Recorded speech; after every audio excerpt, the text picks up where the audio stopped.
audacieux, j'espère que vous allez bien. Alors pour ceux qui me découvrent, je suis Violaine Dekponto, alias Madame Violaine, fondatrice du groupe Madame Violaine.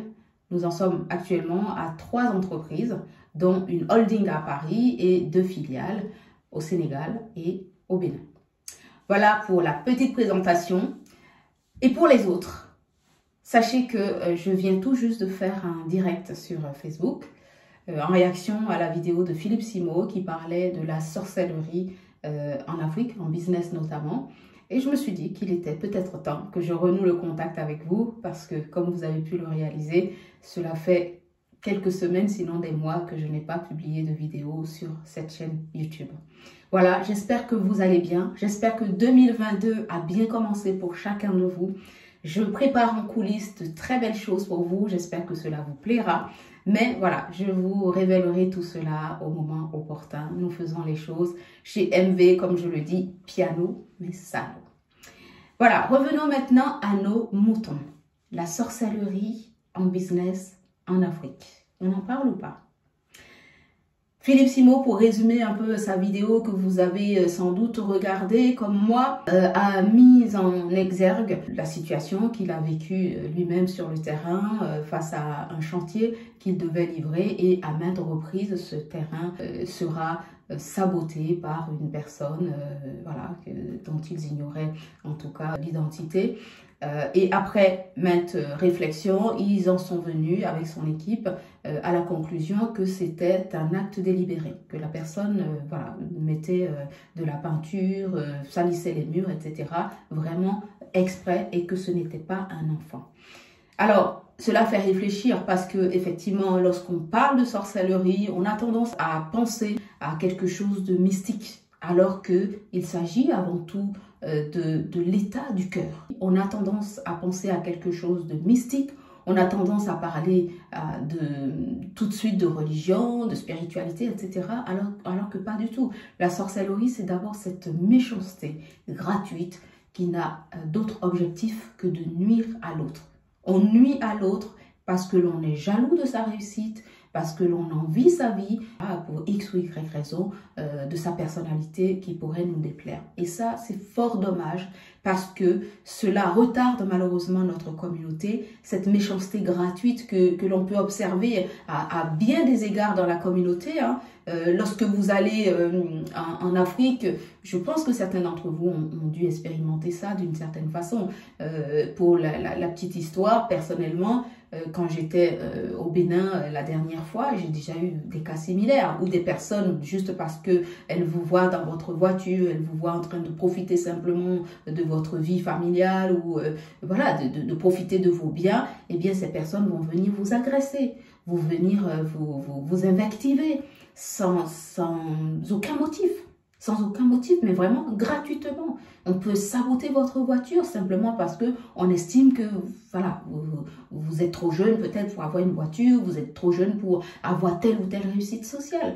Et c'est un vrai problème dans notre communauté parce que là où les autres nations se réunissent pour entreprendre ensemble, pour s'entraider, ces populations qui font des tontines ou en tout cas font des levées de fonds pour aider le voisin, la voisine à monter son entreprise et à faire profiter toute la communauté, eh bien l'Africain trouve le moyen de jeter la pierre à son prochain qui a réussi, à son prochain qui a pris l'initiative d'entreprendre, etc., etc. Et c'est tellement désolant en fait quand on y repense bien, parce que nous sommes les premiers à nous plaindre du traitement qui nous est dû dans les autres pays, sur les autres continents, et dans le même temps, ceux qui ont le courage d'aller à l'extérieur puis de revenir pour construire les choses sur le terrain, eh bien nous sommes les premiers à les décourager par notre attitude, par des mots souvent blessants, des mots qui sont là pour tuer, pour vraiment décourager complètement, et des mots qui, somme toute, ne servent à personne. Parce que lorsque vous empêchez les gens de venir investir en Afrique par ces attitudes, eh bien ce sont les autres nations qui en profitent, ou alors, dans tous les cas, c'est l'Afrique qui perd. Alors, il est temps, effectivement, que l'on prenne conscience de ces réalités-là. Il est temps que des voix s'élèvent de plus en plus pour que nous prenions conscience qu'il y a vraiment un travail de sensibilisation à faire de ce côté-là pour réapprendre à s'aimer. L'Africain doit réapprendre à se réjouir pour son prochain, à partager le bonheur, la réussite du voisin, de la voisine, à encourager, à apporter sa pierre à l'édifice pour construire ensemble quelque chose. Autrement, nous serons toujours en train de nous plaindre d'être les derniers de la classe, d'être les victimes perpétuelles d'un système qui nous déplaît, mais que nous ne sommes finalement pas décidés à changer par nos attitudes, par nos habitudes. Et c'est vraiment déplorable. Alors, je nous encourage, surtout les parents, commencez à sensibiliser vos enfants. Commencez à apprendre à vos enfants à aimer le prochain, à respecter le prochain, à encourager, à ne pas nourrir des sentiments de jalousie ou d'amertume. Ton voisin a réussi, ok, mais tu ne sais pas ce qu'il a traversé avant d'en arriver là. Tu ne sais pas quels sont les combats qui ont été les siens. Tu ne sais pas quels sont les défis qu'il a dû relever pour en arriver là. Alors pourquoi l'envier? Pourquoi lui en vouloir de sa réussite? Pourquoi ne pas se rapprocher de lui pour savoir quelles sont les clés de sa réussite, de son succès? C'est en ces termes-là que nous devons réfléchir pour ensemble aller vers ce développement collectif que nous souhaitons vraiment collectif pour l'Afrique. Et je vois voilà, sur les réseaux sociaux ou même dans la vie quotidienne, ces habitudes qui sont vraiment profondes parfois, qui sont enracinées chez certains d'entre nous où on a la critique facile. On a difficilement des mots d'encouragement. Il faut toujours qu'on trouve la petite bête. Ah oui, tu as fait ça, mais tu aurais dû faire ça. Pourquoi ne pas simplement encourager? Pourquoi ne pas simplement relever ce qui a été formidable? Encourager l'autre à faire mieux. Encourager l'autre à devenir meilleur. Parce que ce que certains ignorent peut-être, c'est que lorsque j'aide l'autre à réussir, ben je m'aide aussi quelque part. Je me rends aussi service. Ça me rend meilleur. Je révèle aussi mes talents en cela. Aucun bien que nous faisons n'est perdu. Et c'est à tort que l'on pense que voilà, si je partage peut-être, je ne sais pas, la vidéo du frère, de la sœur, du voisin, de la voisine, eh bien, je vais l'aider. Et moi, je perds peut-être quelque chose. C'est à tort qu'on pense que le bien que l'on fait à son voisin ou à sa voisine est vain. Nous devons réapprendre vraiment à nous aimer et à nous entraider dans la communauté africaine. Je le dis encore une fois. Observez un peu les autres communautés.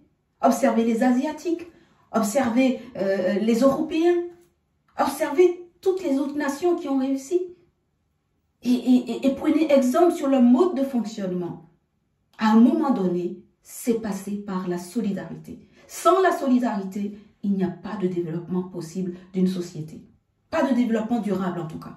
Parce que chacun va tirer la couverture à soi, œuvrer pour sa réussite, mais cette réussite, elle n'est finalement pas collective.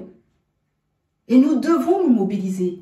Il est temps parce que je vois que des voix se lèvent. Je vois que les jeunes Africains aujourd'hui ne dorment pas, ils ne sont pas naïfs, ils sont lucides, ils sont éveillés, ils voient ce qu'il se passe dans le monde, ils voient quels sont les enjeux, les défis du continent africain. Mais nous devons aller bien au-delà et prendre conscience qu'il y a un vrai travail de fond à faire au niveau du mindset, au niveau du cœur, au niveau de certaines habitudes qui sont ancrées dans les populations en Afrique et que nous devons réapprendre vraiment cette culture de la bienveillance, cette culture de la solidarité, cette culture de l'humanité tout simplement. C'est ce qui nous rend dignes les uns et les autres parce que nous en avons besoin.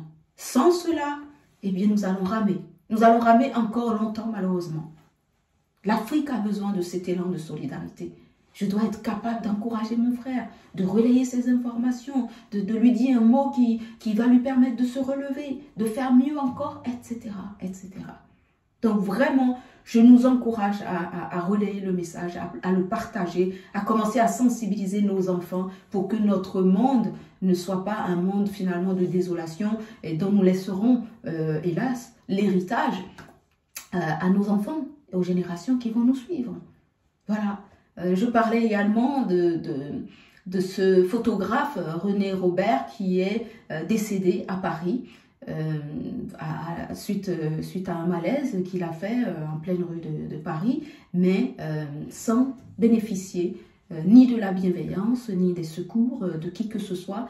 Les personnes passaient à côté, pensant sans doute qu'il s'agissait d'un alcoolique ou d'un sans-abri. Mais voilà, ce qui est effarant dans cette affaire, c'est de réaliser à quel degré de déshumanisation nous en sommes arrivés pour qu'un individu qui n'est pourtant pas n'importe qui au passage, mais qu'importe, parce que la classe sociale ne devrait pas compter en vérité, c'est l'humain qui devrait compter, quel qu'il soit.